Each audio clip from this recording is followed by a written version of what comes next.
Hello guys, ये flashback का आखिरी एपिसोड है। तो चलिए बिना देरी किए शुरू करते हैं कहानी का आज का एपिसोड। पिछले एपिसोड में आप लोगों ने देखा था कि आर्यन हॉस्पिटल में भैरवी के बोर्ड के अंदर आ चुका था और भैरवी की ऐसी हालत देखकर आर्यन के मुंह से सिर्फ एक ही शब्द निकला था, जान अब आगे। अशोक जी और सीता जी जो कब से अपनी बेटी की लाश को देख कर रो रहे थे, जैसे ही उन्होंने किसी के चिल्लाने की आवाज सुनी उन्होंने पलटकर देखा कि एक हैंडसम सा नौजवान लड़का जमीन पर घुटनों के बल बैठा हुआ था। उसे देखकर ऐसा लग रहा था जैसे उसके जिंदगी में जीने की वजह ही खत्म हो गई है। अशोक जी ने उसे पहचान लिया क्योंकि वह अकेला था जो बिजनेस इंडस्ट्री में उन्हें टक्कर दे सकता था। आर्यन मल्होत्रा। अशोक जी के मुंह से धीरे से यह शब्द निकला। सीता जी ने भी इनाम सुनकर आर्यन की तरफ अपने आंसू भरी आंखों से देखा। उन्हें कुछ समझ नहीं आ रहा था कि यह इंसान यहाँ पर क्या कर रहा है, और वह भी बिना किसी के रोके तो कि यह इंसानों पर कैसे आ सकता है। इससे पहले कि कोई कुछ समझ पाता, आर्यन अपनी जगह से खड़ा हुआ और भैरवी के बेड के पास आकर उसके चेहरे को देखने लगा। भैरवी का चेहरा पूरी तरह से सफेद पड़ा हुआ था। भैरवी की ऐसी हालत देखकर आर्यन के आंखों से आंसू निकल गए। आर्यन ने हमेशा भैरवी को हंसती मुस्कुराती शरारती सबको परेशान करते हुए देखा था। आज अपनी नन्ही सी जान को ऐसे देखकर आर्यन का दिल हजार टुकड़ों में टूट चुका था। अरमान भी एक तक आर्यन को ही देख रहा था। उसे भैरवी का आखिरी प्रॉमिस याद था कि भैरवी ने कहा था आर्यन से कहना कि उनकी जान उन्हें छोड़कर नहीं जाना चाहती थी, पर शायद ये किस्मत को मंजूर नहीं था। अरमान जो भैरवी की मौत के बाद अब तक चुपचाप एक कोने में खड़ा होकर बिना किसी एक्सप्रेशन के सब कुछ देख रहा था, वह आगे आया और उसने आर्यन के कंधे पर हाथ रखा। आर्यन झुका हुआ था, इस वजह से अरमान का हाथ आर्यन के कंधे पर पहुंच गया था। आर्यन को जैसे ही उसकी पीठ पर एक छोटा सा हाथ महसूस हुआ, उसने पीछे पलटकर देखा। उसके पीछे एक प्यारा सा बच्चा खड़ा था। आर्यन इस बच्चे को कैसे नहीं पहचानता। भैरवी फोन कॉल पर हर रोज अरमान के बारे में आर्यन से बातें करती थी। अरमान की फोटो भी उसने आर्यन को भेजी थी। आर्यन जो अपनी जान को ऐसे बिना किसी एक्सप्रेशन के देख रहा था, उसने पीछे पलटकर अपनी आंसू भरी आंखों से अरमान को देखा। इस वक्त आर्यन कुछ भी सोचने समझने या कहने की हालत में नहीं था। वह क्या सोचकर आज इंडिया आया था कि वह अपनी जान का हाथ राठौर फैमिली से मांगेगा, और आज ही के दिन उसकी जान उसे छोड़कर चली गई। आर्यन को ऐसा लग रहा था जैसे उसकी जिंदगी में जीने के लिए अब कुछ भी नहीं बचा। अरमान ने भी आर्यन की आंखों में उदासी ना जीने की इच्छा सब कुछ पढ़ लिया था। अरमान ने आर्यन से कहा, मुझे आपसे कुछ बात करनी है। अरमान के लहजे में ना गुस्सा था ना फिक्र थी। अरमान के लहजे में कुछ भी नहीं था। ऐसा लग रहा था जैसे अरमान एक रोबोट हो और उसे कुछ कमांड दी गई है और वो उस कमांड को पूरी करने के लिए आर्यन से बात कर रहा है। आर्यन ने अरमान की तरफ देखा और कहा, क्या बुआ ने मुझसे आपको कहने के लिए कहा था। अरमान ने अपने दादाजी और दादी की तरफ देखा और कहा कि आप दोनों कुछ देर के लिए बाहर जा सकते हैं, मुझे उनसे कुछ बात करनी है। अशोक जी और सीता जी ने अरमान की बात सुनी तो वह बिना कुछ कहे बाहर चले गए, क्योंकि अब उनमें इतनी हिम्मत नहीं थी कि वह और ज्यादा देर तक अपनी बेटी की यह हालत देख सकें। तभी रूम में दो डॉक्टर और एक नर्स आई। उन लोगों ने राठौड़ फैमिली के लोगों की तरफ देखकर कहा, हमें डेड बॉडी को पोस्टमार्टम के लिए लेकर जाना होगा। आर्यन भी जानना चाहता था कि आखिर उसकी जान के साथ क्या हुआ, इसलिए उसने कुछ नहीं कहा। अरमान ने भी कुछ नहीं कहा। डॉक्टर भैरवी की बॉडी को लेकर पोस्टमार्टम के लिए चले गए। अब उस वार्ड में अरमान और आर्यन के अलावा कोई भी नहीं था।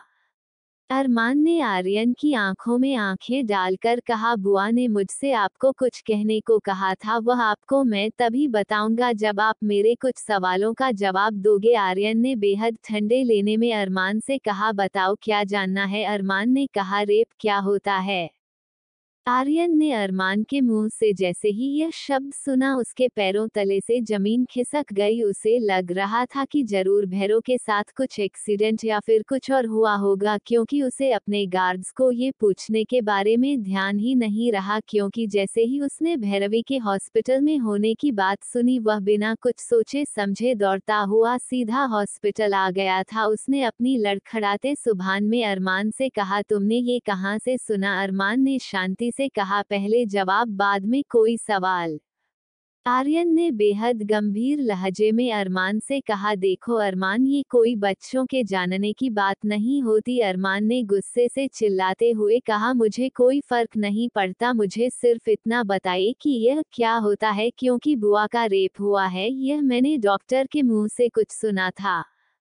अरमान के मुंह से यह बात सुनने के बाद आर्यन ने अपनी आंखें कसकर बंद कर ली। उसके आंखों से आंसू की 2 बूंदें नीचे गिर गई। वह सोच भी नहीं सकता था कि उसकी जान के साथ क्या क्या हुआ होगा। उसकी जान जिसे वह हमेशा गुड़िया की तरह संभाल कर रखना चाहता था, आज इतना कुछ हो गया पर वह कुछ नहीं कर सका। आर्यन ने मन ही मन था ना कि जो भी इसका जिम्मेदार है वह उसे दर्दनाक मौत देगा और उसकी जिंदगी पूरी तरह से बर्बाद कर देगा।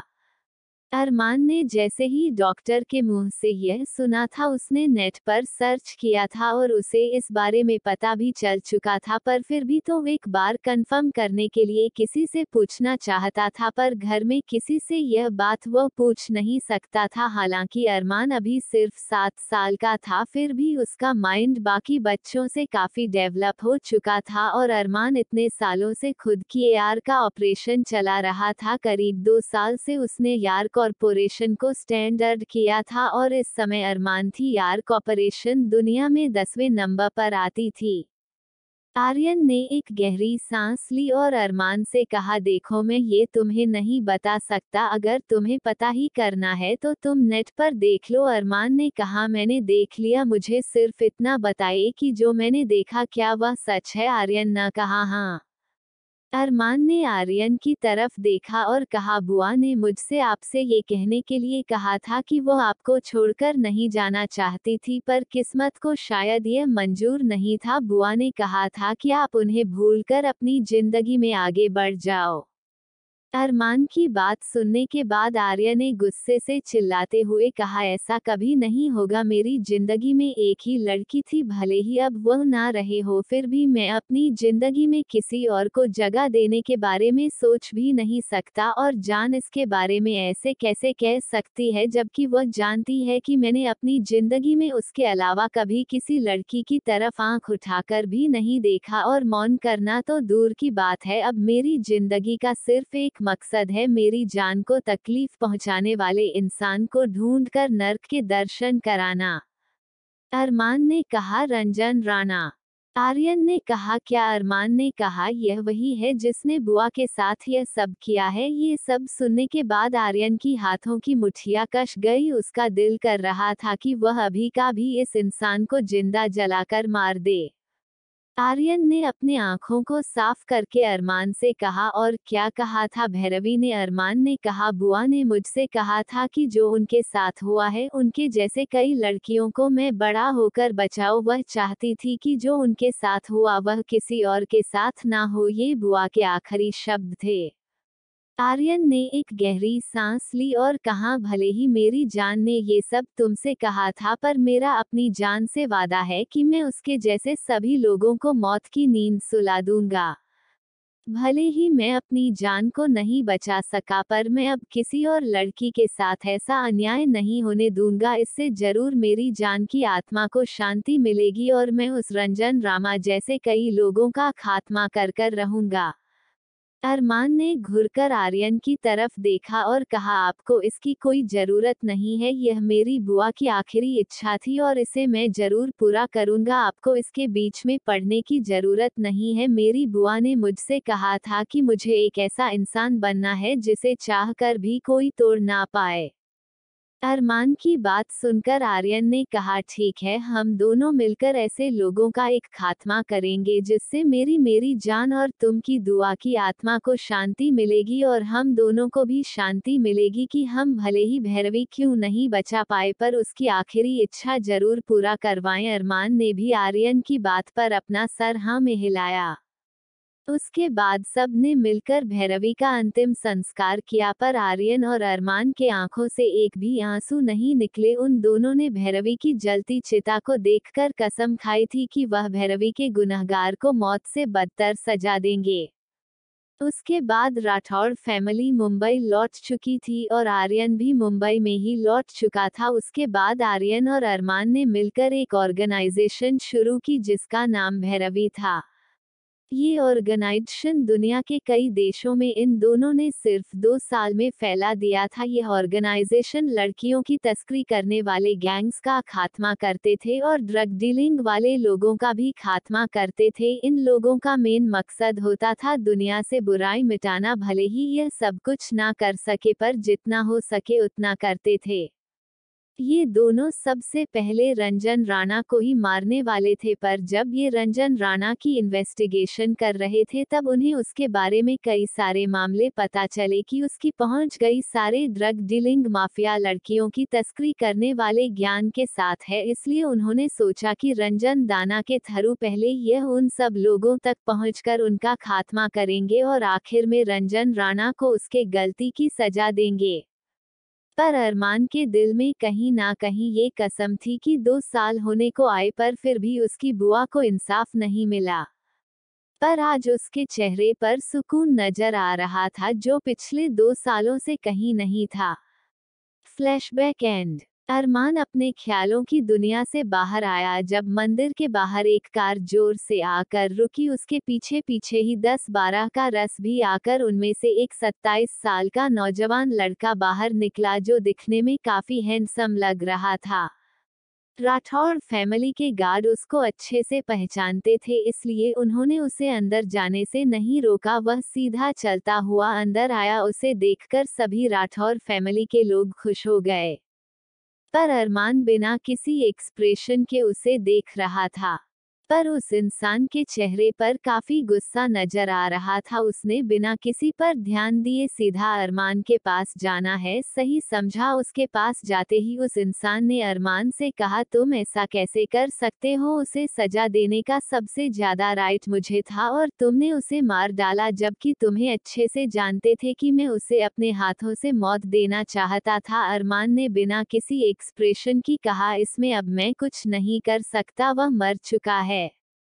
यह कोई और नहीं आर्यन मल्होत्रा था। काफी देर तक अरमान और आर्यन एक दूसरे को गुस्से से घूरते रहे। हालांकि भैरवी के जाने के बाद अरमान अगर किसी की बात मानता था तो वह था आर्यन, पर फिर भी अरमान जैसे भैरवी के साथ लड़ाई झगड़ा करता था वैसे ही अब उसका रिश्ता आर्यन के साथ हो चुका था और आर्यन भी बहुत अच्छे से जानता था कि वह भैरवी के लिए अरमान कितना इम्पोर्टेंट है, इसलिए आर्यन के लिए भी अरमान उतना ही इम्पोर्टेंट था। उन दोनों का बोर्ड काफी स्ट्रांग था।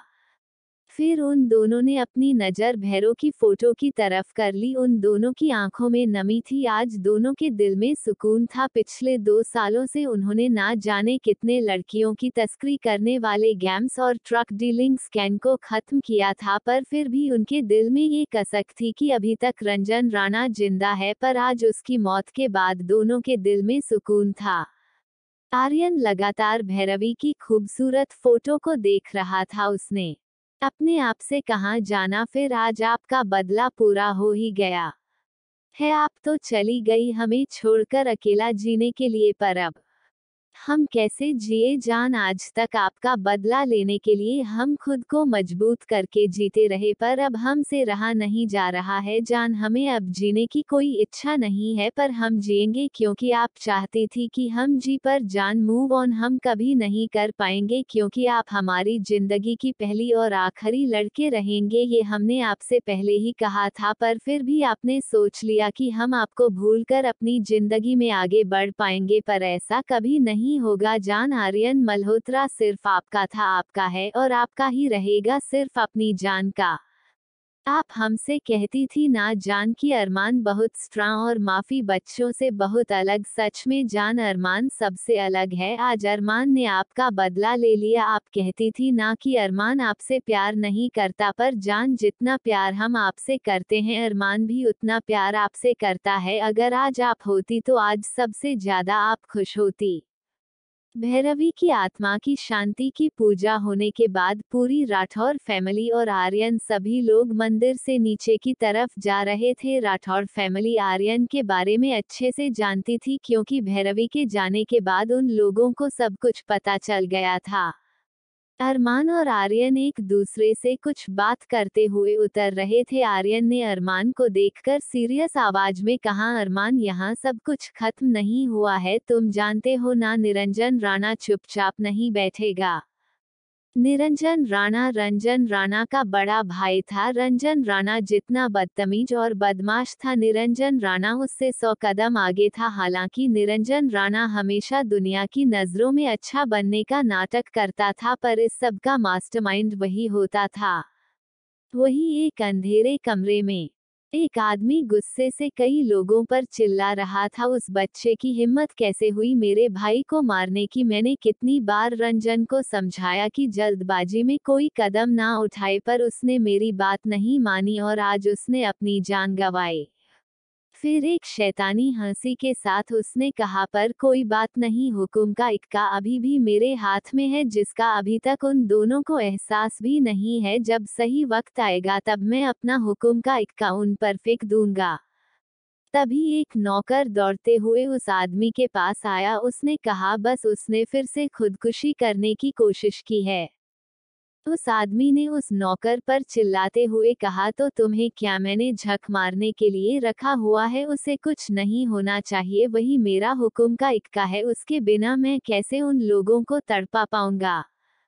तो कौन है यह आदमी और ऐसा क्या है इसके पास जो यह अरमान और आर्यन को मात देने की सोच रहा है?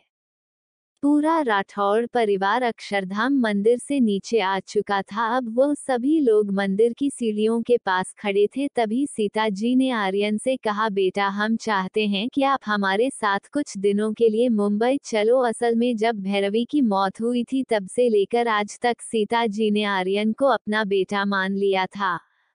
आर्यन ने सीता जी की तरफ देखकर कहा, सॉरी माँ, पर हम नहीं आ सकते, हमें जयपुर में रहकर कुछ कामों को निपटाना है। सीता जी ने आर्यन से ज्यादा जिद नहीं की क्योंकि वह जानती थी कि रंजन राणा की मौत के बाद ऐसे कई मामले होंगे जो यहाँ पर निपटाने जरूरी है, क्योंकि वह भी यह बात अच्छे से जानती थी कि रंजन राणा का बड़ा भाई निरंजन राणा ऐसे ही चुपचाप बैठने वालों में से नहीं है। आर्यन और अरमान की पहले ही बातचीत हो चुकी थी कि आर्यन यहाँ रहकर निरंजन राणा के असली इरादों का पता करने के लिए कुछ दिन तक जयपुर में ही रुकेगा। अरमान ने सबको गाड़ी में बैठने का इशारा किया। सब चुपचाप अपनी अपनी कार में बैठकर उसके बाद अरमान आर्यन की तरफ पलटा और कहा, मुझे आपसे कुछ कहना है। आर्यन ने घूर कर अरमान को देखा और कहा, मुझे पता है कि तुम्हें क्या कहना है, पर इस बार मैं तुम्हारी कुछ नहीं सुनने वाला, चाहे कुछ भी क्यों ना हो जाए। निरंजन राणा को तो मैं ही मारूंगा। अरमान ने बोरियत से आर्यन की तरफ देखा और कहा, मुझे उस बारे में बात नहीं करनी, वैसे भी जिसे मारना था मैं उसे मार चुका हूँ। बाकी के लोगों को आप चाहे तो मिटा सकते हैं, वरना मैं उनके लिए काफी हूँ। मैंने पहले ही कहा था कि मुझे आपकी जरूरत नहीं है, पर फिर भी आपको बीच में पड़ना ही था। अरमान की बात सुनकर आर्यन ने कहा, अरमान, you are so mean, I know, but I am happy with it. अरमान आर्यन की तरफ देखा और कहा, मुझे आपसे ये कहना था कि चाहे कुछ भी क्यों ना हो जाए, आप मुझे सही सलामत मुंबई में 2 महीने के बाद वापस दिखने चाहिए। अरमान की इस बात पर आर्य ने मुस्कुराते हुए कहा, तुम सीधे सीधे क्यों नहीं कहते कि तुम्हें मेरी चिंता है और तुम्हें सच में लगता है कि मैं उस निरंजन राणा से डर जाऊंगा। मेरा नाम भी आर्यन मल्होत्रा है। क्या तुम भूल गए? तुम्हारी एआर कॉरपोरेशन से आगे मेरी कंपनी है। इसका मतलब मेरा दिमाग तुमसे ज्यादा है। अरमान ने एक सार्कास्टिक स्माइल के साथ आर्यन को देखा और पूछा, रियली आपको नहीं पता? अगर मैं चाहूँ तो आसानी से आपकी कंपनी और राठौड़ कॉरपोरेशन को पीछे छोड़कर पहले नंबर पर अपनी कंपनी को इस्टेब्लिश्ड कर सकता हूं। पर इसका रीजन क्या है यह आप भी जानते हैं, फिर भी आप मुझसे ये सब कह रहे हैं। अरमान की बात पर आर्यन अरमान से गुस्से से कहा, अरमान तुम बहुत बुरे हो। आर्यन की इस बात पर अरमान ने कहा, मैंने पहले ही कहा है कि मैं बुरा नहीं, मैं बहुत बुरा हूँ। उसके बाद उन दोनों ने ऐसे ही कुछ देर तक बातें की और अरमान कार में बैठकर वहां से निकल गया। पूरी राठौड़ फैमिली और उनके बॉडीगार्ड्स कहां से जा चुके थे। अब वहां पर आर्यन, आर्यन का असिस्टेंट अमन और आर्यन के बॉडीगार्ड खड़े थे। उन सभी गाड़ियों को जाते देख आर्यन ने खुद से कहा, ये बात तुम भी अच्छे से जानते हो अरमान की यहाँ पर मैं क्यों रुका हूँ। एंड आई प्रॉमिस कि 2 महीने के अंदर मैं उस रात से पर्दा भी उठा दूंगा।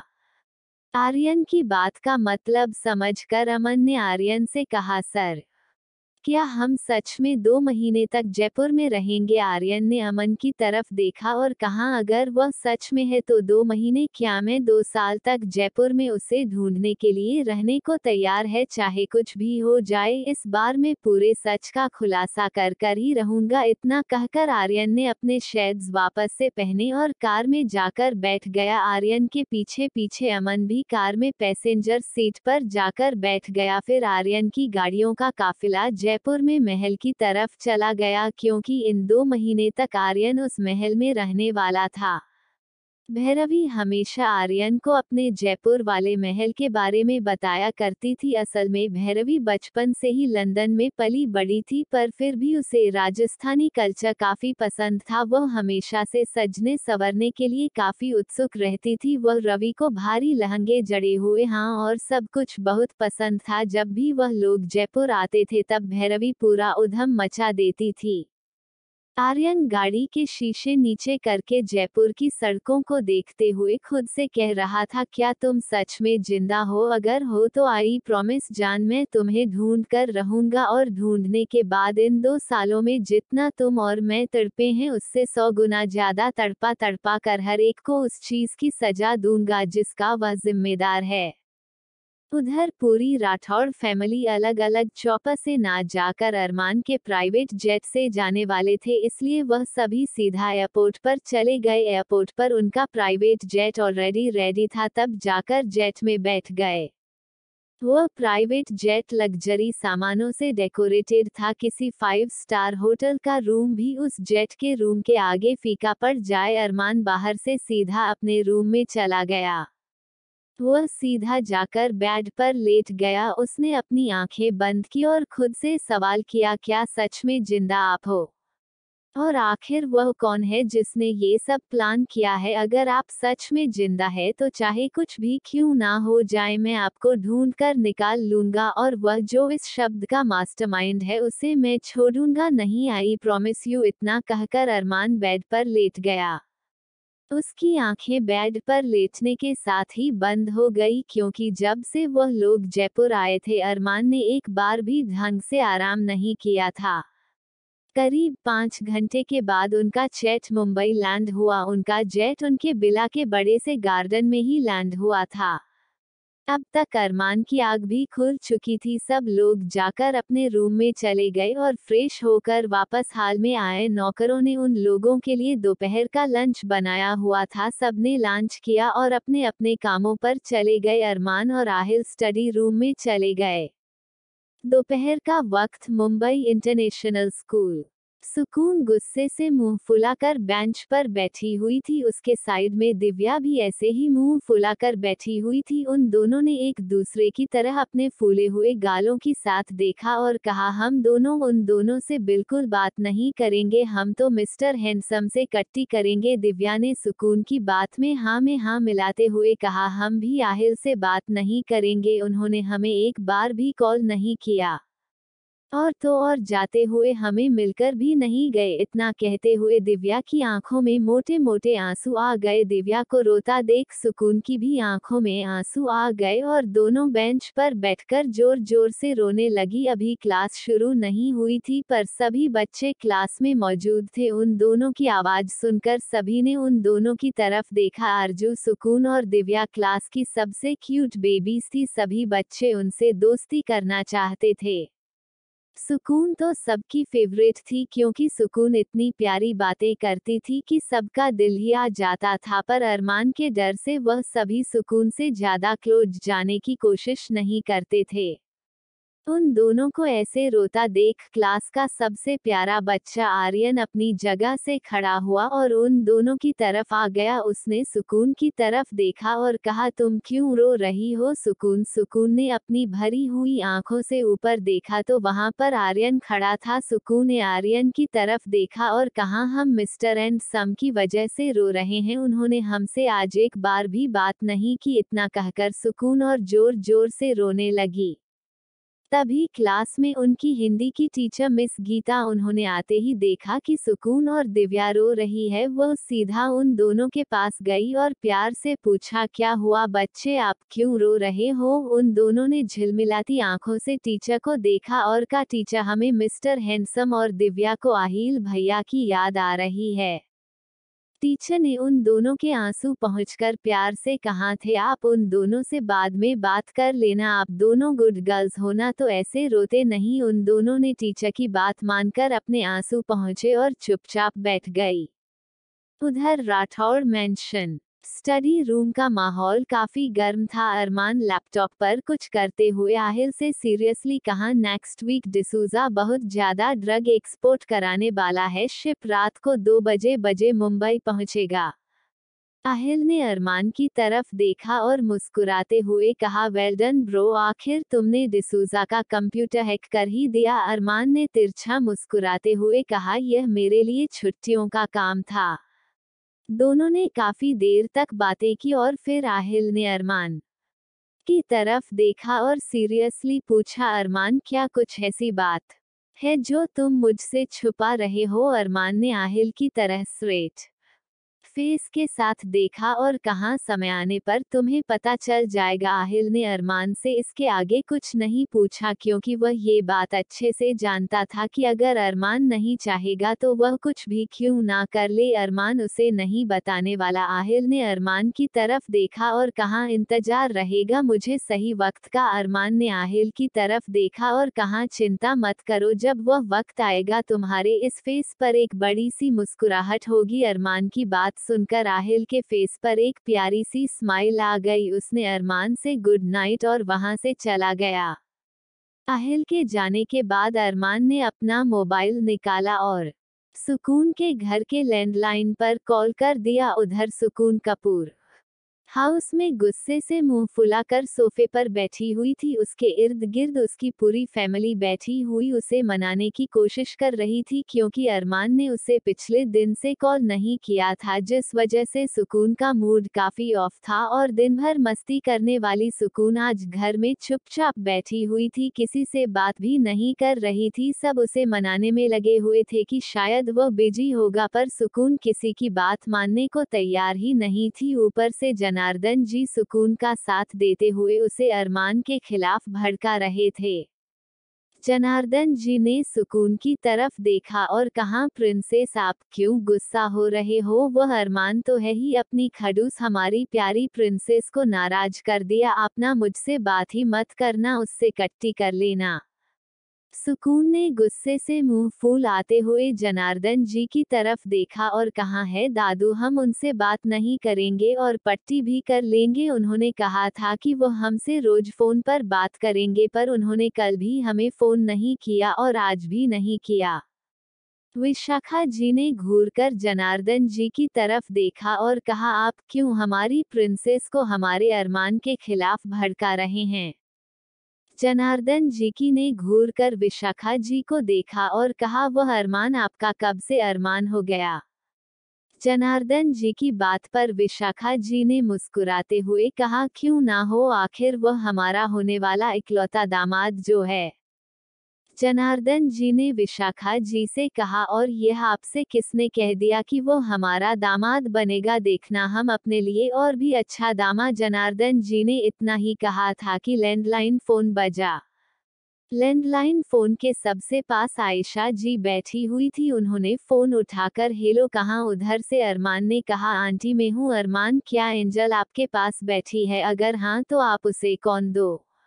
आयशा जी ने मुस्कुराते हुए अरमान से कहा, पर बेटा आपकी एंजल आपसे काफी गुस्सा है क्योंकि आपने उसे कल से कॉल क्यों नहीं किया और अभी हमारे सामने ही बैठी हुई है। गुस्से से मुंह फुलाकर उन्होंने कहा है कि वह आपसे बात नहीं करेंगे। कट्टी वही सुकून जो मुंह फुलाकर बैठी हुई थी। उसने जैसे ही अरमान की कॉल आया है ये सुना, वह झट से सोफे से खड़ी हुई और दौड़ते हुए आयशा जी की तरफ आई और कहा, मामा हम कट्टी नहीं है, हमें फोन दीजिए, हमें मिस्टर हैंडसम से बात करनी है। सुकून की हड़बड़ाहट देखकर आयशा जी ने मुस्कुराते हुए लैंडलाइन फोन को उसके हाथों में दे दिया।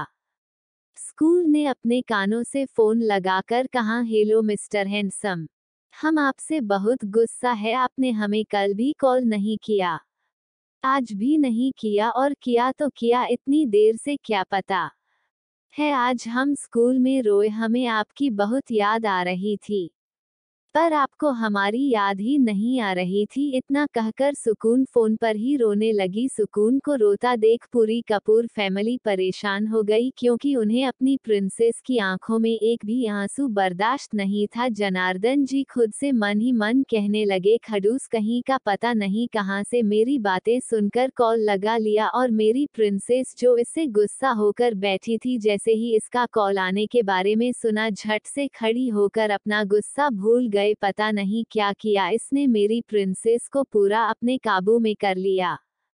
वही जो अरमान अपने फेस पर प्यार से मुस्कान के साथ सुकून की सारी शिकायतें सुन रहा था। जैसे ही उसके कानों में सुकून के रोने की आवाज आई उसकी आंखें दर्द हो गई। उसने गुस्से से सुकून से कहा, एंजल आप रो रही हो? अरमान की इतनी डरावनी आवाज सुनकर सुकून का रोना बंद हो गया पर अभी भी उसकी सिसकियां निकल रही थी। उसने ना में अपना जवाब दिया। अरमान ने कहा, एंजल मैंने कहा आपको नहीं कहा था कि आपको रोना अलाउड नहीं है बिकॉज आप मेरी एंजल हो और मेरी एंजल सिर्फ स्ट्रांग है। सुकून ने फोन पर कहा, हाँ हम नहीं रोएंगे पर हम आपसे अभी भी बहुत ज्यादा गुस्सा है, हम आपसे बात नहीं करेंगे। अरमान ने कहा, पर क्यों? सुकून ने मासूमियत से कहा, क्योंकि आपने हमें कल कॉल नहीं किया था। अरमान ने सुकून से कहा, एंजल आपको पता है कल हमारे घर पर पूजा थी, इस वजह से मैं आपको कॉल नहीं कर पाया। क्या आप अपने मिस्टर एंड सब को माफ नहीं करोगी? अरमान ने ये सब बहुत मासूमियत से कहा था और हमारे मासूम सुकून अपने मिस्टर हैंडसम के झांसे में फंस गई। उसने मासूमियत से कहा, ओके हम आपको माफ कर देते हैं पर अगर आपने फिर से ऐसा किया तो हम आपको माफ नहीं करेंगे। अरमान ने सुकून से कहा, ओके एंजॉय, मैं आपसे प्रॉमिस करता हूँ आगे से मैं कभी आपको अकेला छोड़कर नहीं जाऊंगा और अगर जाऊंगा तो रोज आपको कॉल करूंगा। ओके। कुछ देर तक ऐसे ही बातें करने के बाद अरमान ने सुकून को गुड नाइट कहा और कॉल कट कर दिया। कार्तिक, रोहन, अंश और वंश भी हाल में मौजूद थे। कार्तिक ने सुकून की तरफ देखा और कहा, प्रिंसेस आपको पता है आपके मिस्टर हैंडसम का 10th बर्थडे 5 दिन बाद है। ये सुनकर सुकून की आंखों में चमक आ गई। उसमें चमचमाती आंखों से कार्तिक की तरफ देखा और कहा, सच्ची भैया? कार्तिक ने सुकून की तरफ देखा और कहा, हाँ। सुकून ने टिमटिमाते आंखों से अपनी मम्मा की तरफ देखा और कहा, मामा आप मेरे साथ मिस्टर हैंडसम के लिए गिफ्ट लेने चलो ना, मुझे उन्हें सबसे अच्छा गिफ्ट देना है। आयशा जी ने प्यार से सुकून को अपनी गोद में बिठाते हुए कहा, ओके मेरी प्रिंसेस, आप जो बोलोगे हम वह लेकर आएंगे अरमान के लिए।